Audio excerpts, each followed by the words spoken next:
आइए सभी लोग देखिए, ये इनऑर्गेनिक का चैप्टर है D and F block. D and F block elements. अभी पहले बातें करेंगे, हालचाल लेंगे, पंचायत होगी घर की, है ना। बहुत बढ़िया। चलो देखो, तो D and F block chapter है। सबको पता है भैया कि इधर हम लोगों ने पढ़ा था 11th में एस ब्लॉक। ये एस ब्लॉक पढ़ा है हम लोगों ने। ये एल्कली मेटल और ये क्या हो गया, एल्कलाइन अर्थ मेटल्स हो गया। बीच में ये जगह छोड़ दी जाए तो यहाँ हम लोग ने पी ब्लॉक पढ़ा है। P1, P2, P3, P4, P5 और P6 पढ़ा है हम लोगों ने, ठीक है। ये नोबल गैसेस हिना, नीना और कटरीना के एक से रंगीन, फिर कल बाहर आई आंटी उससे टीपो, नया पुराना आपका सबका, कहे सिया जी सुनो प्रभु, बैंगन आलू गाजर, ठीक है। तो ये पी ब्लॉक हो गया, हम लोग इतना पढ़ चुके हैं। इसमें बीच में इधर आ जाता है डी ब्लॉक। 2, 3, 4, 5, 6, 7, 8, 9 और ये 10, सही है। तो ये डी ब्लॉक एलिमेंट्स जो हैं हम लोग को पढ़ने हैं। फिर इधर एफ ब्लॉक भी पढ़ना है, सही है। तो एफ ब्लॉक में भी इधर 14, 1, 2, 3, 6, 7, 8, 9, 10, 11, 12, 13 और ये 14, सही है। इनको क्या कहते हैं, लेंथेनाइट्स। ये सारे क्या हो गए, लेंथेनाइट्स, ठीक है। तो जब हम लोग इनके बारे में पढ़ेंगे, अभी इस साल हम लोग को डी ब्लॉक पढ़ना है। टाइसम, scandium, titanium, vanadium, chromium, manganese, iron, cobalt, nickel, copper और जिंक, ये पढ़ना है, ठीक है। बाकी फैमिलीज ही पढ़नी है। ये तो 4 डी ब्लॉक के हम लोग को ग्रुप्स पीरियड्स पढ़ने हैं। ये D1, 3D1, 3D, 4D, 5D और ये क्या हो जाएगा 6D। यहाँ ये पढ़ना है।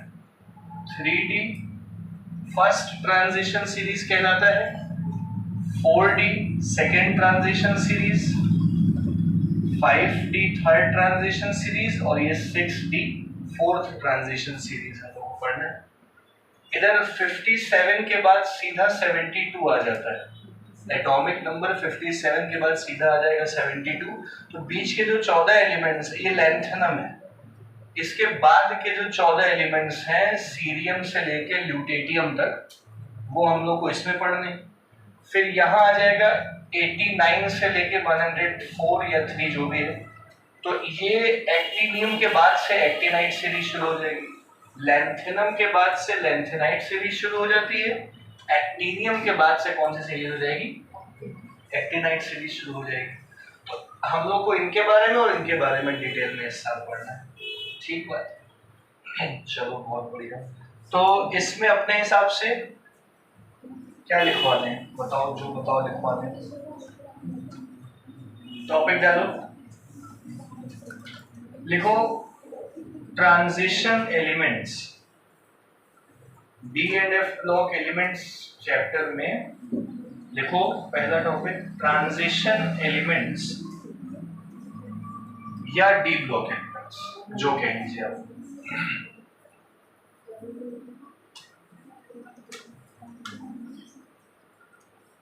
देखो इनका नाम ट्रांजिशन एलिमेंट्स क्यों है,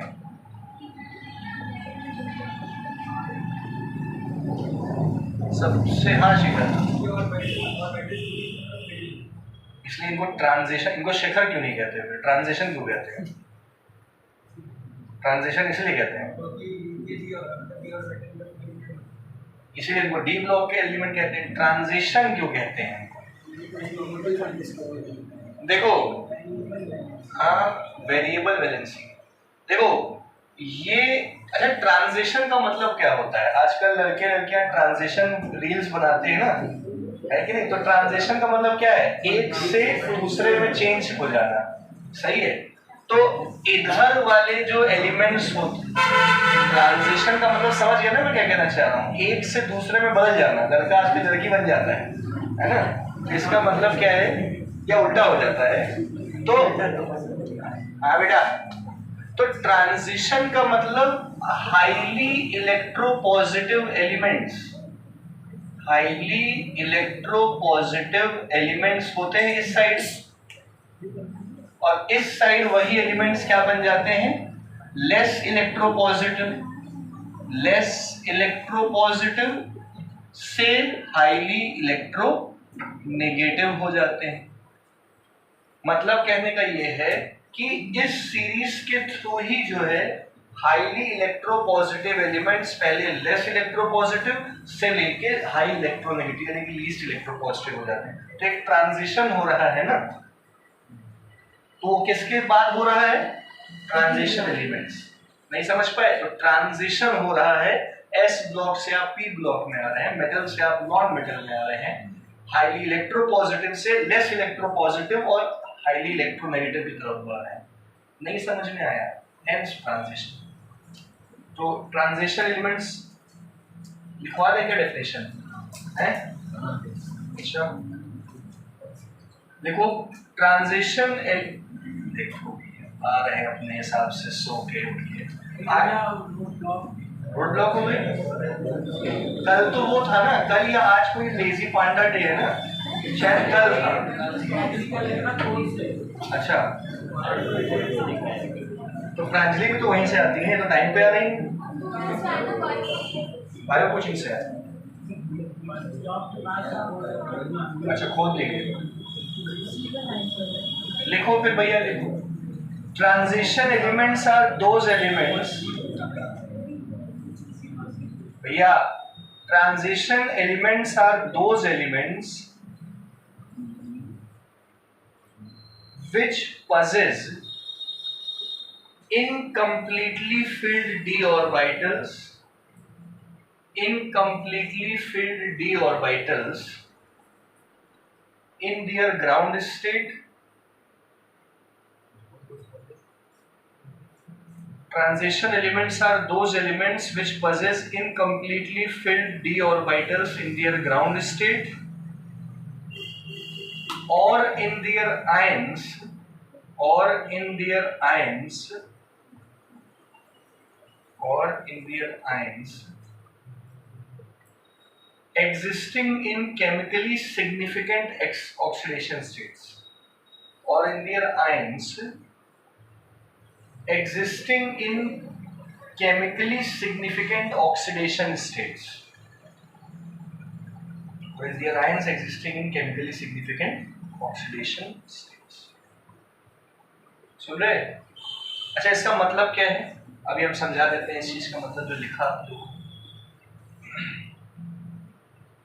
देखो ट्रांजिशन एलिमेंट्स की डेफिनेशन मैं अभी समझा दे रहा हूं, फिलहाल आपको लिखो क्लासिफिकेशन। क्लासिफिकेशन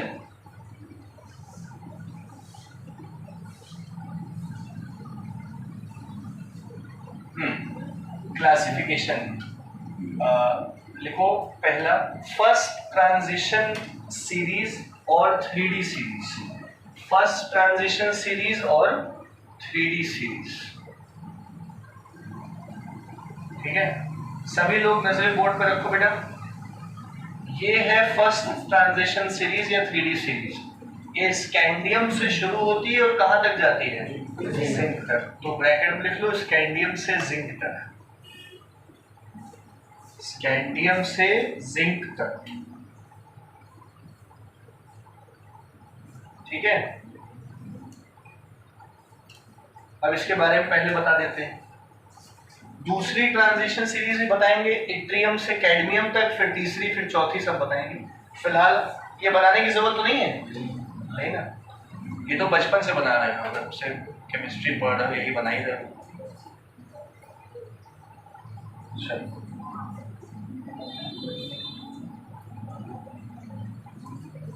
देखो, तो फर्स्ट ट्रांजिशन सीरीज पे आते हैं बेटा। Scandium, titanium, vanadium, chromium, manganese, iron, cobalt, nickel, copper, zinc. रट लेना, एकदम याद कर दो इसको, वैसे याद ही होगा आप लोग को। 21, 22,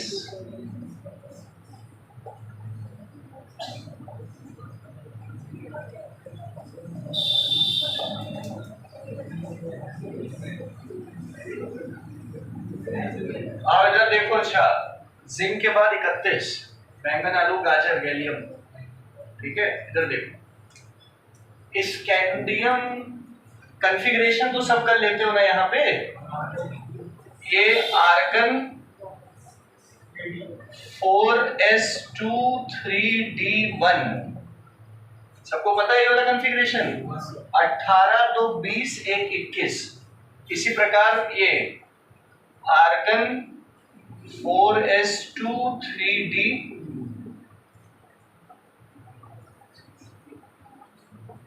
3d3, ये क्या होगा 4s1 3d5, एक्सेप्शन होता है क्रोमियम। ठीक है, इसी प्रकार ये argon 4s2 3d5 3d6,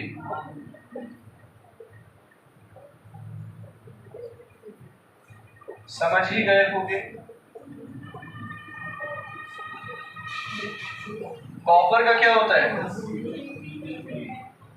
4s1 3d10, ये भी एक्सेप्शन। और जिंक क्या होगा आर्गन 4s2 3d10। सही है। अब देखो सब लोग, ये ट्रांजिशन फर्स्ट ट्रांजिशन सीरीज है, पूरी की पूरी याद होनी चाहिए। इसमें हम लोग क्या समझे, श्रेष्ठा नहीं आई, फिर सरदर्द, उधर कौन गया, आरुषि। देखो इधर, तो हमने क्या बताया भैया, इधर देखिए, ये जो कॉपर है आर्गन 3d10 4s1, और ये जो जिंक है आर्गन 3d10 4s2, इनके ग्राउंड स्टेट बेटा देखना, इसमें जिंक और कॉपर में कंप्लीटली फिल्ड डी ऑर्बिटल है। ग्राउंड स्टेट में कॉपर में भी कंप्लीटली फिल्ड डी ऑर्बिटल है और जिंक में भी कंप्लीटली फिल्ड, मतलब अगर कोई इलेक्ट्रॉन आना चाहेगा तो डी में नहीं इंटर कर पाएगा क्योंकि डी पूरी तरीके से भरा है। और अगर कोई इलेक्ट्रॉन डी में इंटर करता है, आने वाला इलेक्ट्रॉन डी में इंटर करेगा, तो उसको ट्रांजिशन एलिमेंट कहा जाएगा। मतलब जैसे 3d1 है तो एक इलेक्ट्रॉन जो है भरा है डी में, बाकी 9 के लिए जगह है, तो इलेक्ट्रॉन अगला जो आएगा वो डी में ही आएगा, डी में आएगा, डी में आएगा, डी में आएगा। तो ये सारे के सारे एलिमेंट्स ट्रांजिशन एलिमेंट्स हैं। लेकिन ग्राउंड स्टेट में कॉपर और जिंक ट्रांजिशन एलिमेंट्स नहीं है क्योंकि कंप्लीटली फिट डी ऑर्बिटल है। और यही वो तुम डेफिनेशन बता, सही है। हम पूछ रहे थे ट्रांजिशन क्यों कहते हैं, समझ गए, है ना शिखर। तो ट्रांजिशन एलिमेंट्स वो एलिमेंट्स होते हैं जो मैंने डेफिनेशन लिखवाई, जिनमें इनकम्प्लीटली फिल्ड डी ऑर्बिटल होगा उनके ग्राउंड स्टेट में या फिर फर्दर ऑक्सीडेशन स्टेट में। जैसे कॉपर से अगर हम लोग एक इलेक्ट्रॉन निकाल दें तो ये फर्स्ट एक्साइटेड स्टेट होगी इसकी, ये क्या बन जाएगा 3d10 हो जाएगा। ये +1 का मतलब एक इलेक्ट्रॉन निकल गया, 3d10 हो गया। +2 का मतलब एक और एक्साइटेड स्टेट में ये आर्गन 3d9 हो जाएगा, और 3d9 होने का मतलब अब इसमें एक इलेक्ट्रॉन डी में इंटर कर सकता है। इसीलिए कॉपर अपनी +2 ऑक्सीडेशन, सुन रहे हैं कि लिखते चले जा रहे हैं पता नहीं क्या बच्चे, क्या लिख रहे हो, हमने कुछ लिखवाया ही नहीं अभी तक। कॉपर अपनी +2 ऑक्सीडेशन स्टेट में क्या बन गया, ट्रांजिशन एलिमेंट बन गया, क्योंकि अब इसमें इलेक्ट्रॉन आ सकता है।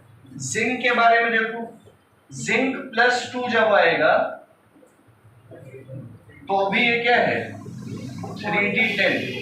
तो कॉपर तो अपनी +2 ऑक्सीडेशन स्टेट में ट्रांजिशन बन जाता है, लेकिन जिंक अपनी +2 ऑक्सीडेशन स्टेट में ट्रांजिशन नहीं है, क्योंकि कंप्लीटली फिर डी ऑर्बिटल है। नहीं समझ पाए? जिस तरह से भैया जिंक अपनी 3d फैमिली में नॉन ट्रांजिशन है किसी भी एक्साइटेड स्टेट में, उसी प्रकार 3d में जिंक, 4d में कैडमियम, लास्ट वाला बात समझ में आ रही है, 5d में मरकरी। कहने का मतलब हम क्या कहना चाह रहे हैं कि हर ट्रांजिशन सीरीज का जो आखिरी एलिमेंट होगा वो अपनी सेकेंड एक्साइटेड स्टेट मतलब +2 ऑक्सीडेशन स्टेट में भी ट्रांजिशन नहीं होगा, क्योंकि कंप्लीटली फिर डी ऑर्बिटल होगा उसमें। सही कह रहे हैं? हाँ, अब लिखो जो कह रहे थे। अब ये सब आप लोग नोट कर सकते हैं। चल, तो 3d सीरीज में कौन नॉन ट्रांजिशन? जिंक। ठीक है, अब लिखो इधर बनाकर।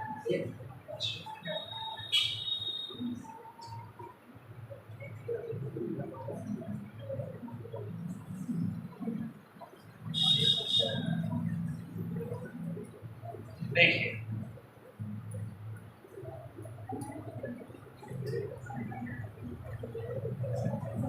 सभी लोग अब 1 मिनट के लिए बोर्ड पे देख लो बेटा। हम कह रहे थे 3d सीरीज जो है वो स्कैंडियम से शुरू होती है और कहां तक जाती है? जिंक। 4d सीरीज जो है वो इट्रियम से शुरू होती है और कहां तक जाती है? कैडमियम। और 5d सीरीज जो है वो लैंथेनम से शुरू होगी, कहां तक जाएगी? मरकरी। सही है। अब सुनो, और 6d सीरीज भी इसी प्रकार से कॉपर भी तक जाती है। फिलहाल हम क्या कह रहे थे, इन तीनों को कहते हैं non transition in their ground state और any of the possible oxidation state. समझ गए?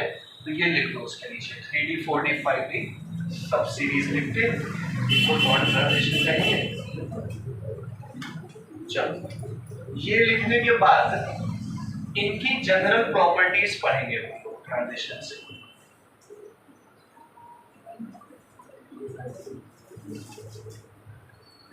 जल्दी जल्दी हाथ चलाओ, कॉपी नहीं लाए?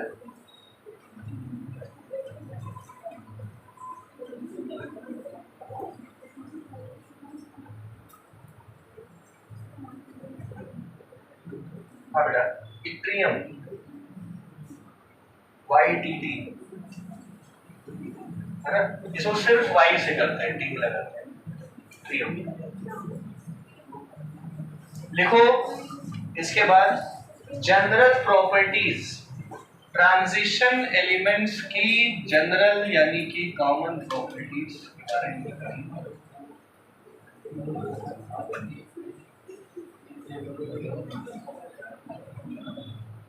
भैया पहला लिखो इसमें एटॉमिक रेडियाई। Atomic radii. हाँ बेटा, पहले घटता है फिर। शाबाश, पढ़ के आओगे आज, गुड, अच्छी बात। ठीक है, देखो सभी लोग लेफ्ट से राइट जाएंगे जब हम लोग। देखो पहला पॉइंट इसमें एटॉमिक रेडियाई में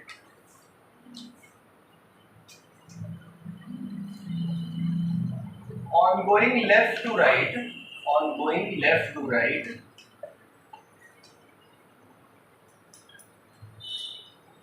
रेडियाई डिक्रीजेस। भाई लेफ्ट से राइट जाने पे रेडियस घटेगा पहले, ठीक है?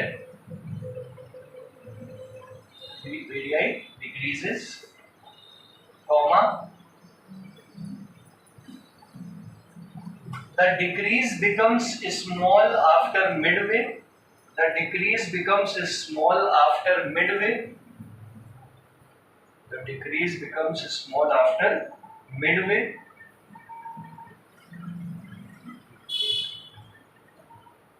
and increases at the end. And increases at the end.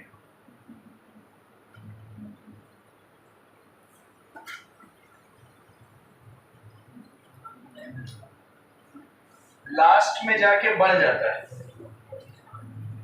देखो समझाए, जैसे हमने कहा भैया यही वाली सीरीज से समझ लो, स्कैंडियम, टाइटेनियम,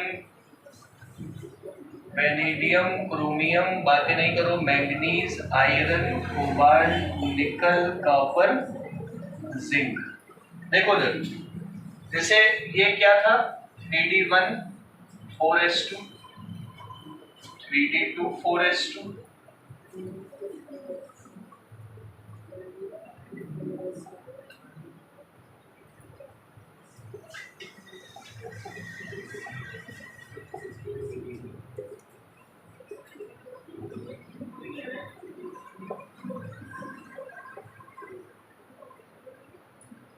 आई इधर समझ लेना, बुनबुनाओ नहीं। इसमें डी, देखो लेफ्ट से राइट, पहले तो हमको ये बताइए कि साइज घट क्यों रहा है, एरिया घट क्यों रहा है लेफ्ट से? न्यूक्लियर चार्ज के बढ़ने से, न्यूक्लियर चार्ज के बढ़ने से जो है अट्रैक्शन बढ़ने से साइज क्या होता जाता है? तो न्यूक्लियर चार्ज बढ़ने से साइज घटता है, सही है। तो यहां तक तो चलो न्यूक्लियर चार्ज बढ़ा, साइज घटा, मिडवे तक, सही है। अब मिडवे के बाद क्या होता है शेखर? हाँ बताओ बेटा। शील्डिंग इफेक्ट आने लगता है। बहुत बढ़िया, शेख करते एकदम सही। अब शील्डिंग इफेक्ट क्या होता है ये बता दो। कौन? शील्डिंग इफेक्ट क्या है?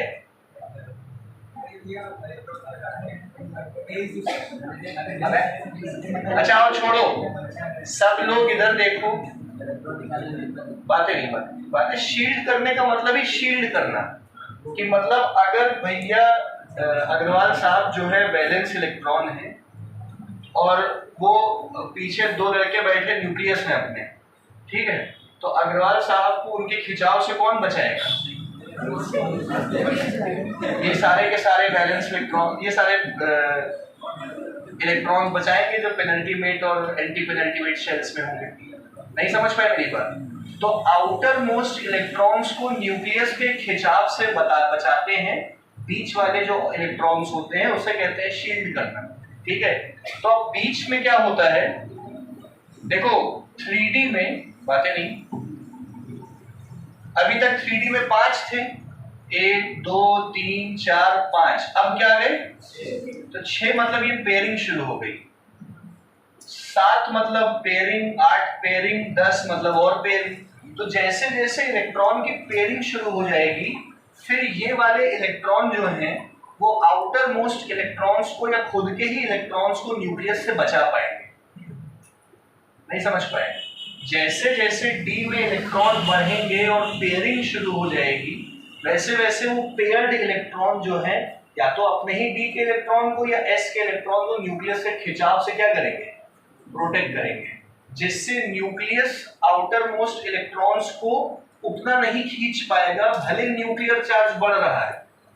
न्यूक्लियर चार्ज तो लगातार बढ़ रहा है, न्यूक्लियर चार्ज बढ़ने से एक हद तक ही साइज घटेगा, उसके बाद शील्डिंग इफेक्ट आ जाने की वजह से न्यूक्लियर चार्ज, शील्डिंग इफेक्ट जो है न्यूक्लियर चार्ज को काउंटर बैलेंस कर लेगा, जिससे साइज यहाँ पे लगभग कांस्टेंट हो जाएगा और लास्ट में जाके जिंक में साइज क्या हो जाएगा? बढ़ जाएगा, क्योंकि सारे के सारे इलेक्ट्रॉन्स क्या हैं? Paired, paired electrons. आगे सबको समझ में? विशेष भैया नहीं आया? आ गया? किसको नहीं आया ये चीज? हाँ फिर से बोलते हैं, जैसे जैसे लेफ्ट से राइट जा रहे हो न्यूक्लियर चार्ज बढ़ रहा है, न्यूक्लियर चार्ज के बढ़ने से, खिंचाव के बढ़ने से साइज क्या होगा? तो मिड वे तक तो साइज कम हुआ यहाँ तक, फिर जैसे जैसे डी में इलेक्ट्रॉन्स बढ़ने लग गए, डी में पेयरिंग शुरू हो गई, वो पेयर्ड इलेक्ट्रॉन्स जो हैं आउटर मोस्ट इलेक्ट्रॉन्स को न्यूक्लियस के खिंचाव से बचाते हैं, जिससे न्यूक्लियस उन इलेक्ट्रॉन्स को अब उतना नहीं खींच सकता, न्यूक्लियर चार्ज बढ़ रहा है लेकिन खिंचाव उतना नहीं हो पा रहा है क्योंकि बीच वाले इलेक्ट्रॉन इसको क्या कर रहे हैं, शील्ड। तो न्यूक्लियर चार्ज भी बढ़ रहा है लेकिन शील्डिंग इफेक्ट भी बढ़ जा रहा है, जो कि उस खिंचाव को काउंटर बैलेंस कर देता है। नहीं है, लिख लो ये चीज। अब ये लिखवाएं हम इतना बड़ा, हाँ खुद से लिख लोगे? अरे राम रे, लिखो फिर, रीजन लिखो, रीजन। वैसे तो आप लोगों को लिख लेना चाहिए खुद ही, चलो लिखवाते हैं। In the beginning, in the beginning बोला, ये देखियो, इन द बिगिनिंग नहीं देखो, हाँ, in the beginning the decrease in radii, in the beginning, the decrease in radii is due to increase in nuclear charge. The decrease in radii is due to the increase in nuclear charge.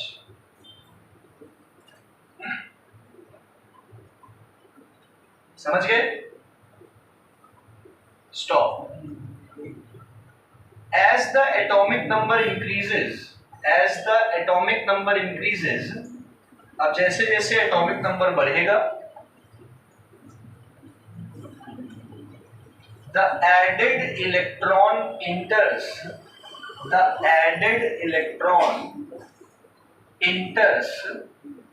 n-1 d subshell. The added electron enters n-1 d subshell. यही तो आ रहा है electron पेनिल्टीमेट shell में, which protects the outermost electrons, या shields the outermost electrons from nuclear attraction, outermost electrons from nuclear attraction. नहीं समझ पाए? Stop. 10 बहुत ज्यादा हो गया क्या? 10 the effect of increased nuclear charge, outermost electron from nuclear attraction charge, from nuclear attraction, thus the increased nuclear charge is counterbalanced by the shielding effect of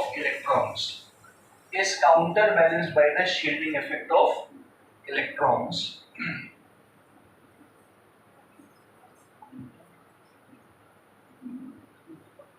समझ गए?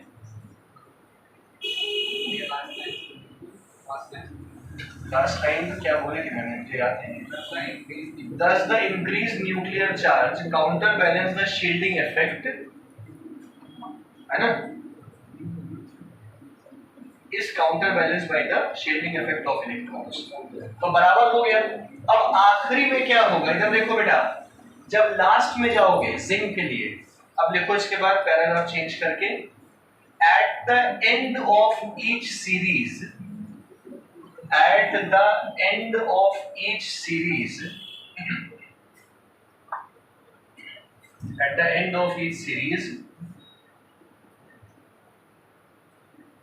the shielding effect predominates.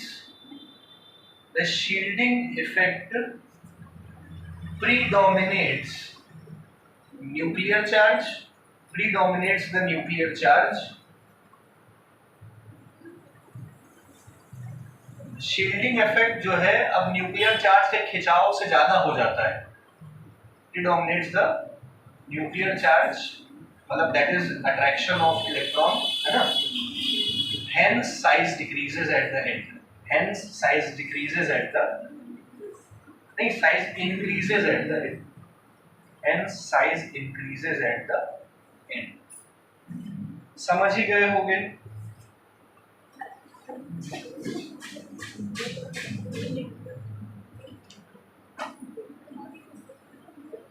कोई समस्या? चलो बढ़िया। अब जो चीज बेटा, जो चीज इनके एटम के साथ हो रही है वही इनके आयन के साथ भी होगी। मतलब आयोनिक रेडियाई भी सेम तरीके से काम करेगा। लेफ्ट से राइट क्या होगा? घटेगा, फिर लगभग सेम हो जाएगा और फिर लास्ट में जाके बढ़ेगा। तो आयोनिक रेडियाई भी सेम ही काम करेगा। इसके बाद टॉपिक डालो आप लोग, मेटेलिक प्रॉपर्टीज। मेटेलिक प्रॉपर्टीज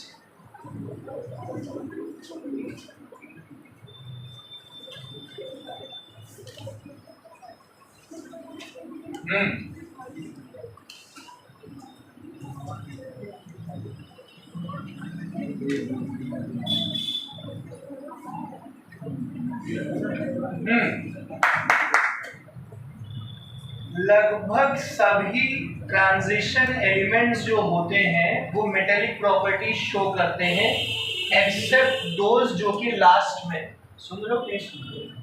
ये सारे के सारे क्या शो करेंगे? Metallic property. मेटेलिक प्रॉपर्टी जैसे क्या क्या?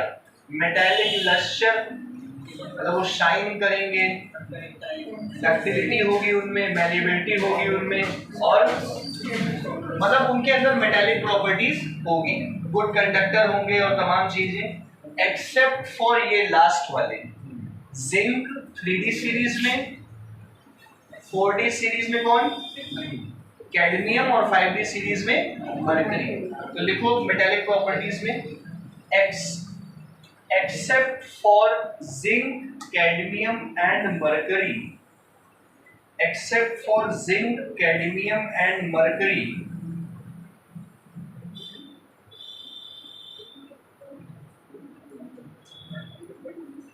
ऑल ट्रांस, हाँ बोला मरकरी लिक्विड रूम भैया, मरकरी कभी वो नापे हो अपना थर्मोमीटर से टेम्परेचर, तो मेटल वो क्या होता है? सॉलिड होता है।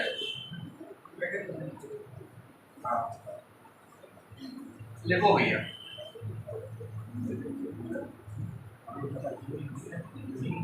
क्या बोला? Accept for zinc, cadmium and mercury, all other transition elements show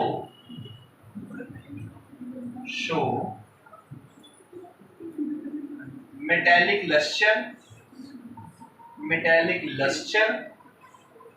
comma malleability, comma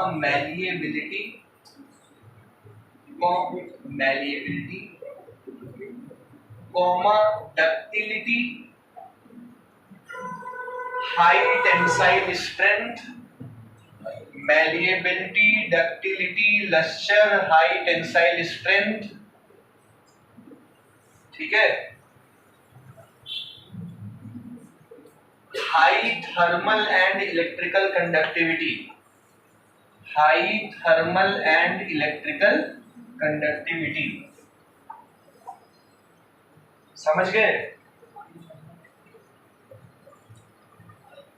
high thermal and electrical conductivity.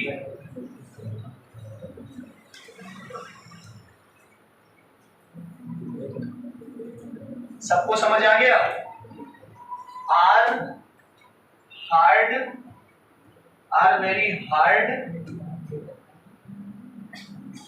Conductivity, comma are very hard, मजबूत होंगे, एंड लो वॉलेटिलिटी, इनमें वॉलेटिलिटी भी क्या होती है? Low volatility. आज भैया सुन रहे हो कि पंचायत कर रहे हो? तब से हैं? किससे बात करेंगे? निखिल से कर रहे थे अभी। नहीं, अरे सफेद झूठ बोलते हो, शर्ट में सफेद ही पहनते हो। इधर देखो, गलत नहीं। अंश ये बताओ हमको कि जिंक, कैडमियम और मरकरी, सिर्फ अंश बताएंगे, ये हार्ड मेटल होंगे कि सॉफ्ट मेटल होंगे? हमको ये बताओ, ये हार्ड होंगे कि सॉफ्ट होंगे? तो मेटल के बारे छोड़ो, वैसे मेटल ही है, लेकिन हार्ड है कि सॉफ्ट है? अभी हम यही तो लिखवा रहे थे गधेड़े, ये सॉफ्ट है बैल बुद्धि। वही ना, तुम लोग तुक्का भी गलत ही मारोगे, समझ गए। केबीसी में 4 ऑप्शन में से 2 भी अगर तुमको मिल जाए ना तो भी गलत ही मारोगे 50-50 के बाद में, किस्मत खराब है ना।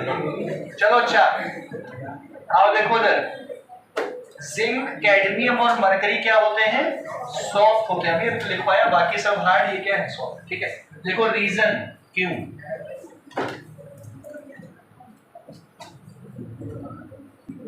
चलो, अरे भैया रीजन लिखवाऊं? देखो, पहली बात तो हम आपको बता दें कि ये हार्ड क्यों, मतलब अगर ट्रांजिशन एलिमेंट्स जिंक, कैडमियम और मरकरी, कैडमियम और मरकरी जो है वो सॉफ्ट है, वो भी बताते हैं। अच्छा चलो देखो, पहले तो हम आपको ये बता दें कि आयरन आप सब जानते हो, फील भी करते हो, हार्ड है। ठीक है, हम आपको बता दें जिंक सॉफ्ट क्यों है, समझना। आयरन का एटॉमिक नंबर होता है 26, कॉन्फ़िगरेशन होता है 3d6 4s2। क्यों सही कह रहे हैं? अभी मुंह बनाए बैठे रहेंगे 1 घंटा। 3d6 4s2, इधर सुनो अंश है। 6 का मतलब हो गया 1 2 3 4 5 और ये क्या हो गया 6। अब देखो कितने अनपेयर्ड इलेक्ट्रॉन्स हैं ग्राउंड स्टेट में, 1 2 3 4, मतलब ये कोवेलेंट बॉन्ड्स बना सकता है, कोवेलेंट बॉन्डिंग कर सकता है। अब अगर हम जिंक की बात करें तो एटॉमिक नंबर क्या हो गया, कॉन्फ़िगरेशन आर्गन 3d10 4s2, इसका मतलब d10 भरा हुआ है, तो अनपेयर्ड इलेक्ट्रॉन कितने होंगे? एक भी अनपेयर्ड इलेक्ट्रॉन ना होने की वजह से, कोवेलेंट बॉन्डिंग ना करने की वजह से, ये बॉन्ड मजबूत ना बनाने की वजह से सॉफ्ट होते हैं, और ये क्या होते हैं? क्योंकि इनके पास अनपेयर्ड इलेक्ट्रॉन है और ये क्या बना सकते हैं? Covalent bond. आया समझ में? या तो कहो हम सीधा ये लिखवा दें कि ये सॉफ्ट क्यों है, ये लिखवा दें ना सीधा सॉफ्ट क्यों है। देखो, zinc, cadmium and mercury soft इसलिए हैं, आर सॉफ्ट बिकॉज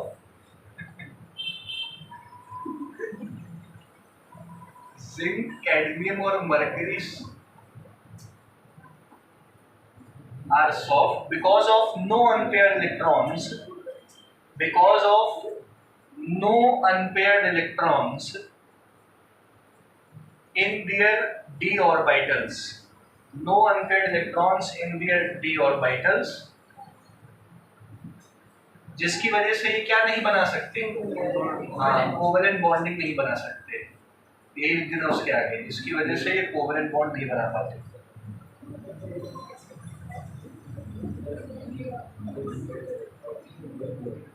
समझे?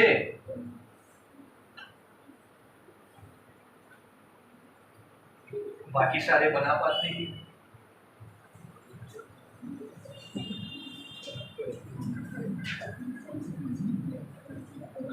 ठीक है, फिर देखो अगला,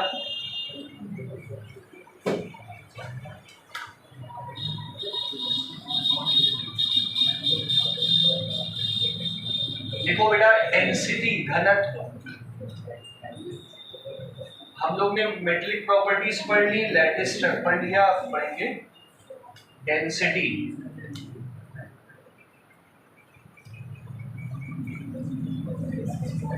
चलो बताओ भैया, सीधी सी चीज है, ये देखिएगा, लेफ्ट से राइट। बेटा डेंसिटी मतलब क्या? Mass by volume. डेंसिटी मतलब क्या? मास बाई वॉल्यूम, मतलब एटॉमिक रेडियस यानी कि साइज। अब भाई लेफ्ट से राइट जाओगे तो साइज क्या होगा? घटेगा। साइज घटेगा मतलब वॉल्यूम घटेगा, मतलब डेंसिटी क्या होगी? तो लेफ्ट से राइट जाने पे डेंसिटी बढ़ेगी क्योंकि वॉल्यूम यानी कि साइज कम हो रहा है, लेकिन लास्ट में जब जिंक के पास जाओगे तो उसकी डेंसिटी कम हो जाएगी। सबसे कम नहीं होगी, कॉपर और निकल या फिर इनके कंपैरिजन में इसकी डेंसिटी क्या होगी, लेकिन इन सब के कंपैरिजन में जिंक की डेंसिटी ज्यादा होगी। समझ लो, नहीं समझ रहे तो क्या लिखोगे?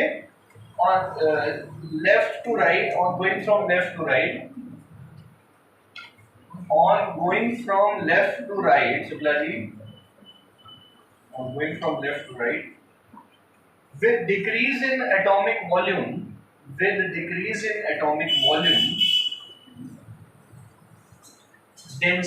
increases. With decrease in atomic volume, density increases. ठीक है, density increases till nickel.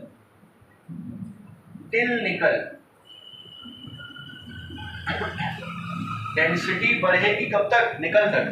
देखो निकल की डेंसिटी 8.9 ग्राम पर सेंटीमीटर, कॉपर की 8.9, जिंक की 7.1. तो निकल और कॉपर की बराबर होके जिंक की क्या हो जाएगी?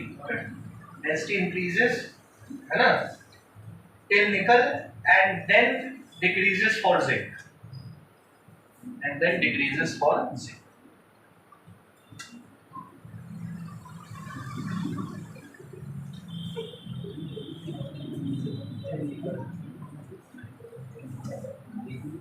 ठीक है. वैल्यू लिख लो चाहो. चल बढ़े.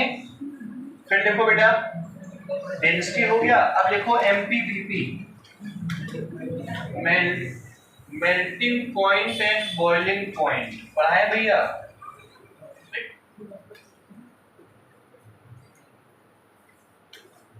देखो अगर हम लोग मेल्टिंग पॉइंट की बात करते हैं तो मेल्ट करना किसको आसान होगा या किसको मुश्किल होगा? हाँ करेक्ट है, जिसमें अनपेयर्ड इलेक्ट्रॉन होंगे उसमें मुश्किल होगा. ठीक है, कोई बात नहीं. देखो हम ये कह रहे थे कि भैया स्कैंडियम के पास डी में एक, सुन रहे हो कि नहीं सुन रहे हो? क्यों खंडा भैया? स्कैंडियम के पास एक अनपेयर्ड इलेक्ट्रॉन है, एक कोवेलेंट बॉन्ड बनाएगा. ये कितने कोवेलेंट बॉन्ड बनाएगा? ये 5. हम मैंगनीज को भी छोड़ दे रहे हैं. ठीक है, देखो 1 2 3 5, ये भी 5 कोवेलेंट बॉन्ड बनाएगा, लेकिन ये एक्सेप्शन है. ये कितने कोवेलेंट बॉन्ड बनाएगा? 4. कितने बनाएगा भाई? 6 भरोगे तो 1 2 3 4 5 6, तो 4 है तो अनपेयर्ड हुए. ये कितने बनाएगा? 3 2 0 0. सही है. जिंक के पास तो एक भी अनपेयर्ड इलेक्ट्रॉन है ही नहीं.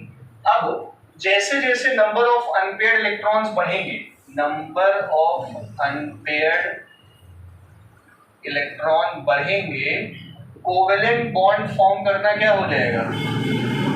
उतने ही ज्यादा कोवेलेंट बॉन्ड्स फॉर्म होंगे, उतना ही ज्यादा क्या होगा?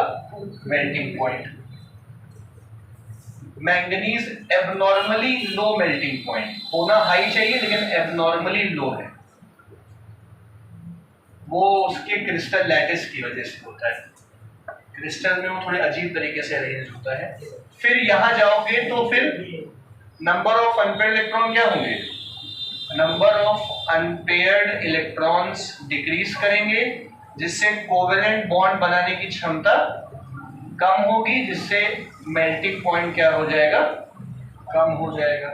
और जिंक में तो एक भी अनपेयर्ड इलेक्ट्रॉन नहीं है, तो क्योंकि एक भी अनपेयर्ड इलेक्ट्रॉन नहीं है तो कोवेलेंट बॉन्ड नहीं बना पाएगा क्रिस्टल लैटिस उसका, जिसकी वजह से उसका मेल्टिंग पॉइंट बहुत ही आया समझ में. जिंक की बात तो हो गई. कैडमियम भी चलो ठीक है लो होगा. मरकरी का मेल्टिंग पॉइंट तो इतना कम है कि लिक्विड है रूम टेम्परेचर. पता है ना सबको? Mercury is a liquid at room temperature. Solid नाम के उल्टा लिक्विड हो जाता है. तो क्या लिखोगे इसमें? समझ गए हो? अपने आप से बना के लिख पाओगे? जो लिखना हो लिख लो इसमें. मैंगनीज वाला जरूर लिख लेना. चलो तो नोट करके लिख लो. Zinc, cadmium and mercury have no unpaired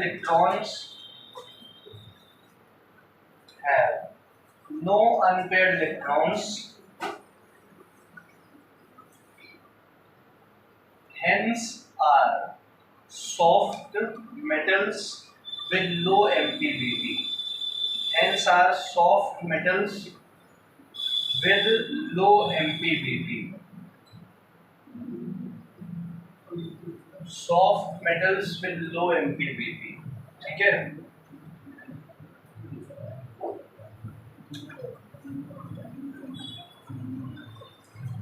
और मरकरी तो लिक्विड होता है रूम टेम्परेचर, बढ़ते हैं।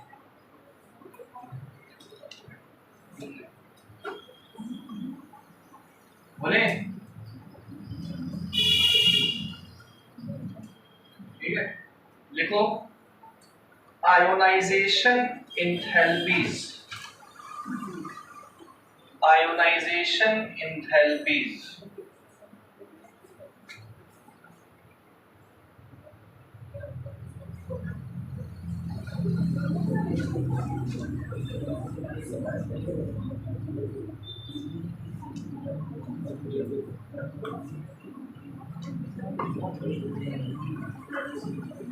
देखो पहला पॉइंट इसमें,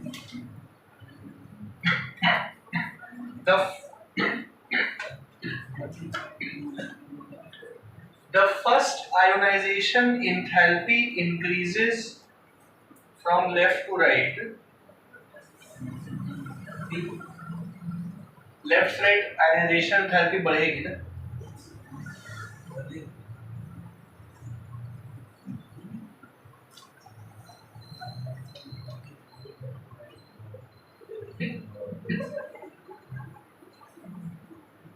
चलो आओ सब लोग देखो बेटा, लेफ्ट से राइट जाओगे। अच्छा आयोनाइजेशन एंथैल्पी तो पता है ना सबको क्या होती है, क्या होती है? Energy required to remove an electron, correct एकदम। तो लेफ्ट से राइट जाने पे न्यूक्लियर चार्ज बढ़ेगा, जिससे साइज क्या होगा? साइज घटेगा। साइज घट न्यूक्लियर चार्ज बढ़ने से, साइज घटने से इलेक्ट्रॉन निकालने के लिए ज्यादा एनर्जी लगेगी, और जब इलेक्ट्रॉन निकालने के लिए ज्यादा एनर्जी लगेगी मतलब आयनाइजेशन एनर्जी ज्यादा होगी। तो लेफ्ट से राइट जाने पे आयनाइजेशन एनर्जी बढ़ती है, but the increase is slow after Midway. देखो but the increase is rather slow, but the increase is rather slow after midway। समझ गए? और वो क्यों होता है वो आप जान गए होंगे, साइज और न्यूक्लियर चार्ज की वजह से, शील्डिंग इफेक्ट की वजह से, ठीक है।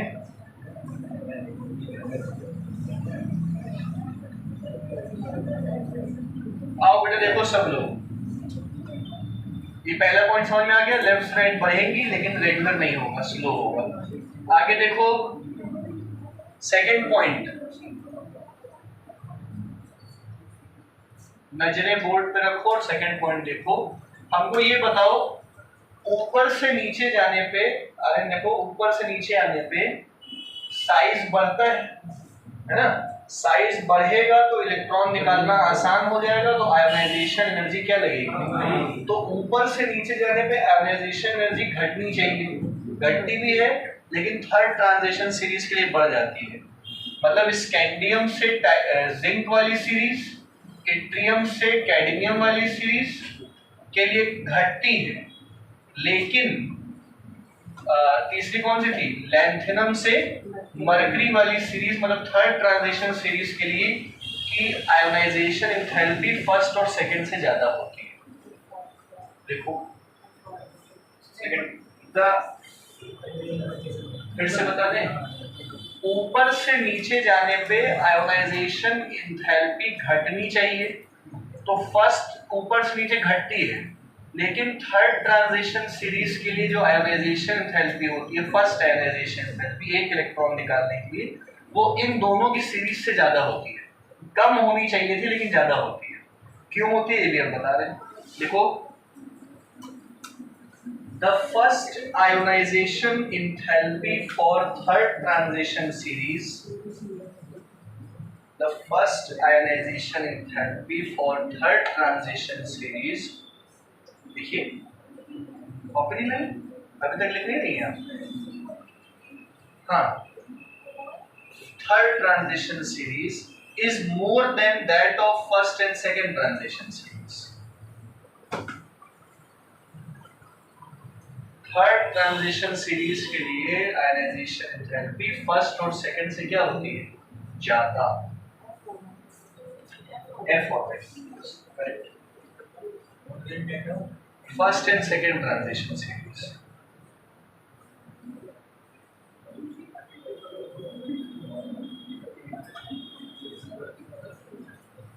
आओ तो समझाएं भैया। देखो नजरें बोर्ड पे रखो भैया। इस ऐसे मुद्दे बतियाने लग जाते हैं बच्चे। स्कैंडियम से जिंक में जो सीरीज है वो 3D सीरीज है। इस एट्रियम से लेके कैडमियम की जो सीरीज है वो क्या है, 4D सीरीज। लैंथेनम से मरकरी की जो सीरीज है वो कौन सी सीरीज है, 5D के पहले कौन भरा गया होगा, 4F कंप्लीटली फिल्ड है। इसमें F में इलेक्ट्रॉन नहीं जाता है, जाता D में ही है। F पूरी तरीके से क्या होता है, इधर देखो भाई अंश, क्या बोला मैंने, जो ये थर्ड ट्रांजिशन सीरीज है इसमें फुल्ली फिल्ड F ऑर्बिटल है। अगर इनकम्प्लीट F ऑर्बिटल होगा तो यही लेंथेनेट सीरीज F ब्लॉक बन जाएगा। तो कंप्लीटली फिल्ड F ऑर्बिटल होता है और F ऑर्बिटल का शील्डिंग इफेक्ट पुअर होता है, खराब शील्डिंग इफेक्ट उसके पेक्यूलियर शेप की वजह से। वो लीफ लाइक स्ट्रक्चर होता है ना, तो उसके पेक्यूलियर शेप की वजह से F ऑर्बिटल का शील्डिंग इफेक्ट क्या होता है, खराब होता है। और खराब शील्डिंग इफेक्ट जो है इसका आउटर मोस्ट इलेक्ट्रॉन्स को न्यूक्लियस के खिंचाव से नहीं बचा पाता, जिससे nucleus in outer most d orbital के इलेक्ट्रॉन्स को अपनी तरफ क्या करेगा, खींचेगा, जिससे उन इलेक्ट्रॉन्स को निकालने के लिए ज्यादा आयनाइजेशन एनर्जी की जरूरत पड़ेगी। इसीलिए इनकी आयनाइजेशन एनर्जी ज्यादा है। नहीं समझ में आया, इसको नहीं आया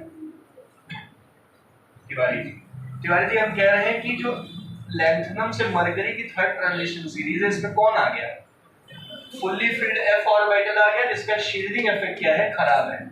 ये आउटर वाले इलेक्ट्रॉन्स को न्यूक्लियस के खिंचाव से नहीं बचा पा रहा है, तो आउटर मोस्ट इलेक्ट्रॉन न्यूक्लियस की तरफ आ जाएंगे। अब इन इलेक्ट्रॉन्स को निकालने की एनर्जी ज्यादा लगेगी, तो आयनाइजेशन एनर्जी ज्यादा लगेगी। नहीं समझ पाए, यही लिखना है आपको आंसर में।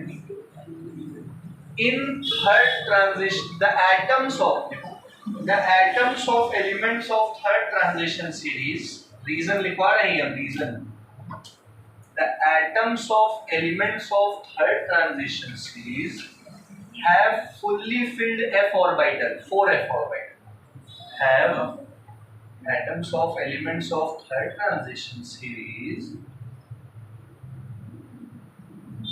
have fully filled 4F orbital, fully filled 4F orbital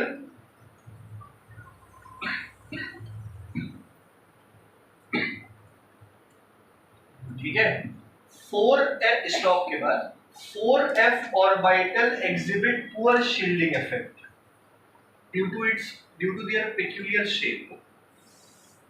4F orbitals exhibit poor shielding effect due to their peculiar shape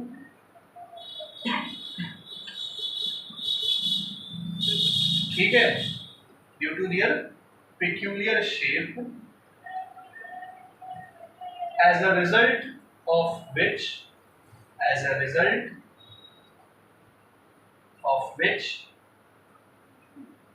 जिसकी वजह से valence electrons experience greater nuclear attraction, as a result of which valence electrons experience greater nuclear खिंचाव attraction,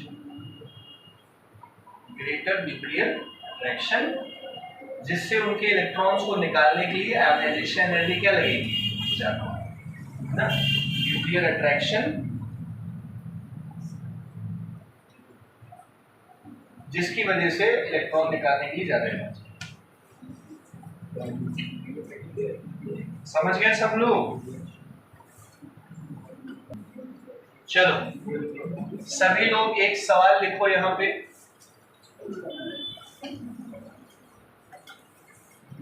लिखो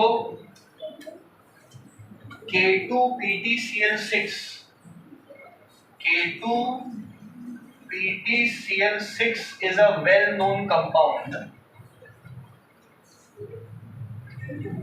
potassium hexachloridoplatinate इसका नाम है, वो coordination compound से पढ़ेंगे। तो K2PtCl6 is a well-known compound, whereas the corresponding nickel compound is not known. Whereas corresponding nickel compound is not known.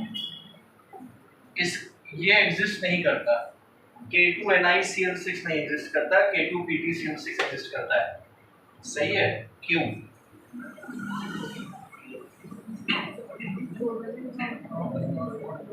आओ नजरें बोर्ड पे रखो भैया, नजरें क्या कह रहे थे हम? ये प्लैटिनम की यहाँ पे ऑक्सीडेशन स्टेट है 4। कैसे 4? 2 पोटेशियम +2, 4 क्लोरीन, 6 क्लोरीन -6, 2 -6, यहाँ कितना बचेगा? 4। और यहाँ पे निकल की भी क्या है? 4।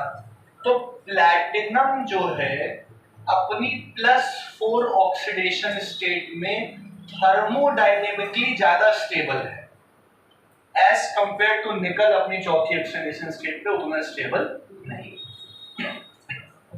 फिर से बोले, platinum in its 4th oxidation state is thermodynamically more stable than nickel अपनी 4th oxidation state पे।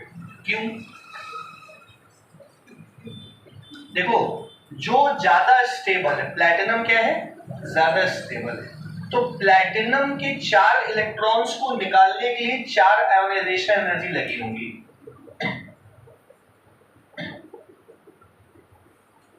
समझना,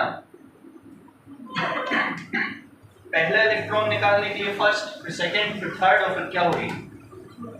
इसके 4 इलेक्ट्रॉन निकालने के लिए एनर्जी कम लगेगी, जिससे कंपाउंड आसानी से बनेगा। फिर से बोल रहा हूं, इसके 4 इलेक्ट्रॉन निकालना आसान है, तो 4 इलेक्ट्रॉन निकालने की एनर्जी क्या लगेगी? कम इन प्लैटिनम एज कंपेयर टू निकल के 4 इलेक्ट्रॉन निकालना मुश्किल है, जिससे एनर्जी क्या लगेगी? जिससे ये कंपाउंड एग्जिस्ट नहीं करता। फिर से बोले, प्लैटिनम की 4 वैलेंसी, 4 ऑक्सीडेशन स्टेट का मतलब इससे कितने इलेक्ट्रॉन निकाले गए? तो 4 इलेक्ट्रॉन निकालने के लिए प्लैटिनम में उतनी एनर्जी नहीं लगेगी जितनी किसमें लगेगी? निकल की 4 आयनाइजेशन एनर्जीज का सम प्लैटिनम की 4 आयनाइजेशन एनर्जीज के सम से ज्यादा है, इसीलिए निकल का ये मॉलिक्यूल एग्जिस्ट नहीं करेगा। उतनी एनर्जी कहां से लाओगे? लेकिन यहाँ पे उतनी एनर्जी मिल सकती है। देखो नोट करके, बिकॉज प्लैटिनम 4 कंपाउंड, प्लैटिनम 4 ऐसे, platinum 4 is thermodynamically more stable, platinum 4 is thermodynamically more stable than nickel 4, thermodynamically more stable than nickel 4। अब वो क्यों स्टेबल है प्लैटिनम? क्योंकि प्लैटिनम से 4 इलेक्ट्रॉन निकालने की एनर्जी क्या लगी होगी? कम, और कंपाउंड आसानी से बनेगा। ठीक है,